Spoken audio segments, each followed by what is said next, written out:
देखना चाहूंगा कि यहाँ भाजपा के कदावर नेता प्रणय फुके और सुनील मेंढी जी जैसे नेता होने के बावजूद भी यहाँ पर जो लोगों की भीड़ है, यानी कि शक्ति प्रदर्शन जो है वो फीका क्यों रह गया? क्योंकि ऐसे नेता को यहाँ से प्रत्याशी बनाया है जिसके साथ लोगों की भीड़ ही नहीं चल रही है।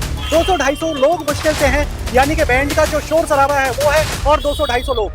सोमदत्त करंजेकर यहाँ पर पैदल चलते हुए दिखाई दे रहे हैं, क्योंकि सोमदत्त करंजेकर के पास में सब कुछ है, सारी सुविधाएं हैं, लेकिन उसके बावजूद भी वो पैदल चलकर नॉमिनेशन जहाँ हो रहा है वहाँ तक गए। कि जमीन का जुड़ा नेता कौन है और पैराशूट का कौन है? अविनाश ब्राह्मणकर का जो काफिला गया नॉमिनेशन के लिए, तहसील कार्यालय में जो नॉमिनेशन के लिए काफिला जा रहा था, वहाँ पर वो जिप्सी पर सवार होकर जा रहे थे, जबकि यहीं पर दूसरी वीडियो जो आप देख पा रहे होंगे, इस वीडियो में सोमदत्त करंजेकर जी पैदल चल रहे हैं, यानी कि अपने वैनगंगा कॉलेज से सीधे तहसील कार्यालय तक वो पैदल जाते दिखे। जबकि मैं आपको एक और चीज स्पष्ट कर दूं कि सोमदत्त करंजेकर जी के पास में सारी सुख सुविधाएं हैं, सारी चीजें हैं, सब कुछ के। इस वक्त साकोली में जो माहौल है, एक तो राजनीतिक माहौल तो गर्म है ही। यहाँ पर मैं कैमरामैन से कहना चाहूंगा कि सूर्य देवता की तरफ भी कैमरा दिखाएं, ये भी पूरी तरह से आज गर्म है, बहुत तगड़ा करके वो चमक रहे हैं। गर्मी इतना बुरी तरह से है, माहौल पूरी तरह से गर्म है, पसीने पसीने हम हो गए हैं। साकोली में पहली बार त्रिकोणीय मुकाबला देखने को मिलेगा। इस बार नाना पटोले को जोरदार टक्कर मिलती नजर आ रही है। ये टक्कर भी किसी पार्टी से नहीं, बल्कि अपक्ष उम्मीदवार सोमदत्त करंजेकर से मिल रही है। पूर्व भाजपा नेता सोमदत्त करंजेकर को पार्टी ने टिकट नहीं दिया और वो अपक्ष ही मैदान में उतर गए। सोमदत्त के मुताबिक उन्हें भाजपा से कोई शिकवा नहीं है, वे इस सीट को जीतकर भाजपा की झोली में डालेंगे। वहीं उनके समर्थकों व भाजपा कार्यकर्ताओं का कहना था कि भाजपा ने साकोली में पैराशूट से उम्मीदवार को उतारकर उम्मीदवारी दी है, जबकि स्थानीय नेताओं को दरकिनार कर दिया। उनका कहना था कि साकोली में कई नेता थे, उन्हें पार्टी टिकट देती तो कुछ और ही बात होती। वहीं सोमदत्त करंजेकर ने साकोली में बहुत मेहनत की थी, लेकिन भाजपा ने अविनाश ब्राह्मणकर को टिकट देकर सारा समीकरण ही बिगाड़ दिया। लेकिन सोमदत्त करंजेकर ने निर्दलीय उम्मीदवार के तौर पर नामांकन दाखिल किया, जिससे खुद नाना पटोले सख्ते में आ गए हैं। बता दें कि वे जिस वक्त नामांकन दाखिल करने जा रहे थे, तब वो किसी लग्जरी कार या खुली जीप से नहीं गए, बल्कि वे अपने समर्थकों के साथ पैदल नामांकन दाखिल करने पहुंचे। वहीं अविनाश ब्राह्मणकर खुली जीप से नामांकन दाखिल करने गए, जबकि तेज धूप में उनके चंद समर्थक उनके पीछे भागते दिखे। इसे देखकर लोगों ने कहा कि जमीनी नेता और पैराशूट नेता में यही अंतर होता है। इस दौरान हमारे एसोसिएट एडिटर मनीष कुमार अंकुर ने ये सब कुछ नजारा बयान किया। आप भी देखें उस दौरान क्या क्या हुआ। सर, आखिरकार आपने नॉमिनेशन फाइल कर दिया, लेकिन अगर पार्टी के साथ करते नॉमिनेशन तो बहुत अच्छा रहता, क्योंकि हम पहले बात कर चुके हैं, आपका इंटरव्यू ले चुके हैं। लेकिन एक ये भी रहता है, कसक रहती है कि अगर पार्टी के साथ किया होता तो कुछ ज्यादा ही मतलब उसका इफेक्ट कुछ और होता। जी, थैंक यू जी। पार्टी के साथ ही किया, आप चिंता मत कीजिए। अच्छा। बस वो फॉर्म नहीं था, हाँ। चिन्ह कोई और रहेगा। हाँ। लेकिन जितने भी लोग आए थे, कोई भाजपा से थे, सारे भाजपा से थे, कोई गाड़ियां लगा के, बस लगा के आए हुए लोग नहीं थे, सब अपने मन से पदाधिकारी आए थे। उनका प्रेम है और उनकी हिम्मत के कारण ही मैंने ये फॉर्म भरा है। तो मिलके ये सब जनता की लड़ाई है। भाजपा पूरे भंडारा जिले में भाजपा जो खत्म हो रही है वो बचाने के लिए लड़ाई है। तो पार्टी के साथ ही, आप चिंता पार्टी के साथ ही। चलिए, ये तो बहुत बढ़िया बात आपने बताई है कि पार्टी के साथ ही हैं। और जहां तक भी हमने देखा, कार्यकर्ता सारे भाजपा के ही थे वो, क्योंकि जब भाजपा की रैली हुई है उसमें भाजपा की रैली में भाजपा के कार्यकर्ता नहीं थे, आपकी रैली में भाजपा के कार्यकर्ता थे, क्योंकि हमने दोनों रैली कवर की है। एक चीज और मैं जानना चाहूंगा, 4 तारीख को नॉमिनेशन वापस लेने की अंतिम तिथि है, तो ऐसा तो नहीं होगा कि अंतिम समय पे आप फैसला वापस लेंगे?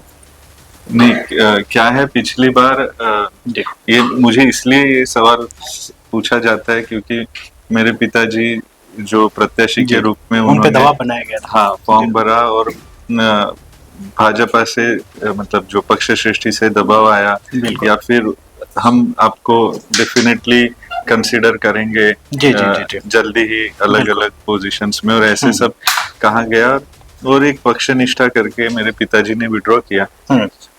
इसका असर मतलब कार्यकर्ताओं का बहुत रोष आया कि आपने विड्रॉ क्यों किया। डेफिनेटली ये विनिंग सीट थी, आप अपक्ष भी रहते थे तो डेफिनेटली चुन के आते थे, नाना भाऊ नहीं चुन के आए रहते थे, और उसके बाद चुन के आने के बाद तो आप बीजेपी में जाना तय था।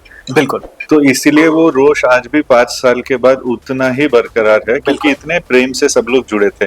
इसीलिए ये सवाल मुझे पूछा जाता है लेकिन ये मैं मानसिक तैयारी करके ही निकला हूँ और बिल्कुल। इसलिए मैं सारे मेरे रस्सी पीछे की काट के निकला हूँ। बहुत बढ़िया।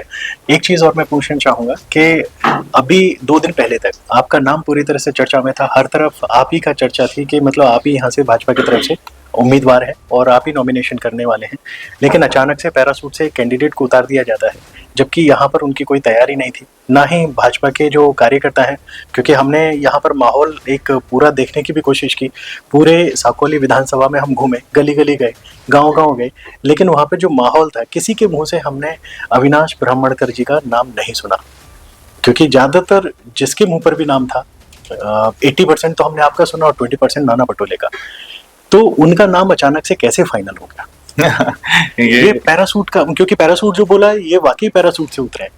हाँ, ये पैराशूट लैंडिंग ही है एक प्रकार से।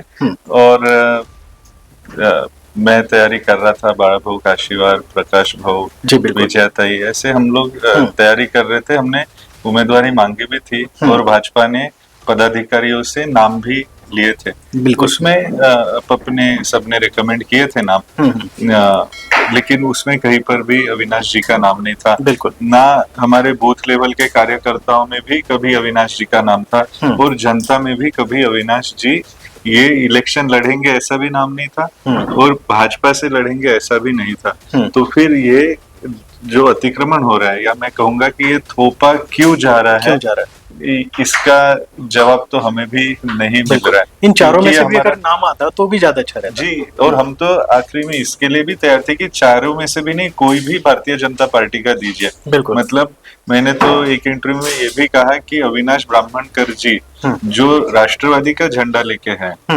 उनको दे रहे हैं, तो हमारे हेमंत ब्राह्मणकर जी जो जिला उपाध्यक्ष है और साकोली विधानसभा के प्रभारी है, उनको टिकट देना उनको नहीं देने का क्या तुक है कि आप हेमंत ब्राह्मणकर जी को दे रहे हैं। तो ये तो अभी तक किसी को भी ये समझ में नहीं आ रहा है और ये पहली बार नहीं हुआ है, पिछली बार भी ऐसे ही हुआ।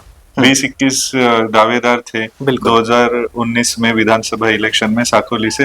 उस वक्त भी मतलब वो 20-21 छोड़ के अलग ही कैंडिडेट को उस वक्त दिया गया, उस वक्त एक्सेप्ट किया लोगों ने। लेकिन ये बार बार हो रहा है और ये चलेगा वो नहीं चलेगा, मतलब जनता की भावना कुछ और रहती है, बीच में कुछ और हो रहा है, ऊपर कुछ और रिपोर्टिंग हो रहा है। तो ये लॉन्ग टर्म में पार्टी के लिए ठीक नहीं है।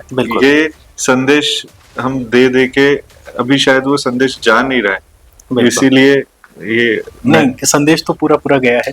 खैर, एक थोड़ा सा कंट्रोवर्शियल है, मैं पूछना चाहूंगा, लेकिन तब भी देखिए, ऐसा तो कहीं नहीं कि कुछ सेटिंग यहाँ पर हो गई हो, क्योंकि नाना पटोले का ये पूरा एरिया है और नाना पटोले कहते हैं कि अगर प्रधानमंत्री मोदी भी चुनाव लड़ लेंगे तो वो भी हार जाएंगे। तो ऐसा तो नहीं कि कहीं उनको लगा हो कि एक बड़ा चेहरा अगर मेरे सामने आता है तो कहीं ना कहीं मेरे पैर डगमगा सकते हैं, तो ऐसा कुछ सेटिंग की गई हो?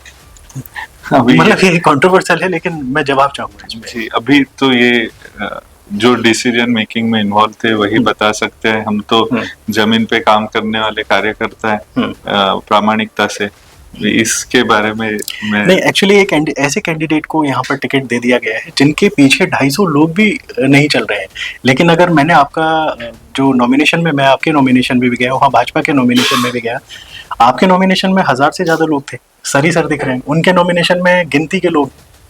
जी, ये ऐसा है कि भाजपा के जो हमारे कार्यकर्ता है निष्ठावान है और पक्ष के लिए काम करते हैं। तो ये निष्ठा का कहीं तो भी क्या कहते हैं, गैर फायदा मराठी में जो कहते हैं कि उसको फॉर ग्रांटेड लिया जा रहा है, इसीलिए हम कुछ भी करेंगे तो ये सब तो पीछे ही रहेंगे। तो ये एक विचार को लेके चलने वाले कार्यकर्ता है जिसमें से वो निष्ठा आई, बंधुआ मजदूर है इसलिए नहीं आई। बिल्कुल। तो ये अगर विचार ही नहीं रहेगा, जैसे अविनाश जी लोगों को बताते हैं कि चिंता मत करो, टिकट राष्ट्रवादी को ही है, चिन्ह सिर्फ कमल का है, कमल का। तो वो निष्ठा कभी रहनी नहीं वाली है। मतलब नाना भाऊ स्वयं बीजेपी में आए थे, उनको हमने एमएलए बनाया, एमपी बनाया, वो वापिस चले गए। अभी पिछले दो तीन सप्ताह पहले गोपाल दास जी अग्रवाल बीजेपी में थे, वापस गए, और यही चित्र आप पूरे विदर्भ में, महाराष्ट्र में देखेंगे कि जो आयात किए हुए कैंडिडेट्स रहते हैं वो जनरली वापस ही चले जाते हैं। तो ये हमारे लोगों को भी पता है। तो ये बार बार जो अन्याय हो रहा है बीजेपी के कार्यकर्ताओं पे, तो ये हमें ही मिलकर ठीक करना पड़ेगा। एनसीपी के जो राष्ट्रवादी पार्टी के जो एक बड़े नेता है नवाब मलिक जी का भी बयान शायद आपने भी सुना होगा, हालिया बयान है, कल का ही उनका बयान है और आज फिर से उन्होंने दोहराया है। उन्होंने कहा कि मैं भाजपा से नहीं डरता, पहला बयान।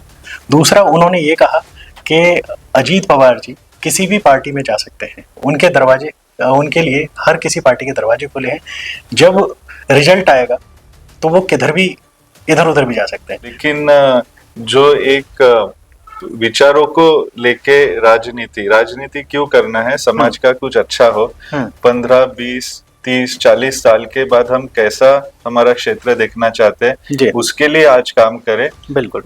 और एक विचारधारा से जुड़ के हम काम करें। ये सिद्धांतिक राजनीति कहीं विलुप्त होते जा रही है, ऐसा ही इसमें से दिख रहा है। बिल्कुल। मेरा एक अंतिम सवाल है कि जब आपकी जो नॉमिनेशन यात्रा थी, उसको शक्ति परीक्षण भी कह सकते हैं, आप कार्यकर्ताओं के साथ में पैदल चल रहे थे, लगभग 2-2.5 किलोमीटर 3 किलोमीटर की, या हो सकता है उससे ज्यादा भी रही हो, क्योंकि पता नहीं लगा कि बहुत सारे लोग चल रहे थे तो वहाँ कदम गिने नहीं जाते, तो वहाँ इतनी थकान भी नहीं होती। जब वापस पैदल आते हैं तो पता लगता है कि कितनी दूर यात्रा रही होगी आपकी। आप पैदल चल के उनके साथ गए। अब यही अविनाश ब्राह्मणकर जी की जो रैली निकली, नॉमिनेशन की जो यात्रा निकली 200-250 कार्यकर्ताओं के साथ, वो जिप्सी पे थे और उनके कार्यकर्ता पैदल चल रहे थे। तो ये जमीनी कार्यकर्ता और एक पैरासूट वाला कार्यकर्ता, तो इसमें कहीं आपको अंतर नजर आता है? आपके सवाल में ही जवाब है। जी बिल्कुल बिल्कुल। कि जो हम चल रहे, मैं कार्यकर्ता हूँ इसलिए मैं चल रहा था। जी। अभी जिप्सी में नेता लोग चलते हैं और मतलब फिर ये सारी गड़बड़ियां होती है। तो ये नेता और कार्यकर्ता में का फर्क है, ऐसा मुझे लगता है। बिल्कुल। चलिए सर, बहुत बहुत धन्यवाद, और आपको मेरी तरफ से और हमारे चैनल की तरफ से खूब खूब शुभकामनाएं। हम जाहिर सी बात है 23 तारीख को मिलते हैं जी। और जो भी होगा तो खैर जनता के हाथ में है, लेकिन हमारी तो शुभकामनाएं रहेंगी कि 23 तारीख को आपको कांग्रेचुलेशन दें और मिठाई भी सब लोग खाएं। जी धन्यवाद, थैंक यू सो मच। नमस्ते। मैं मनीष कुमार अंकुर, साकोली से, खबर 24 एक्सप्रेस के लिए धन्यवाद।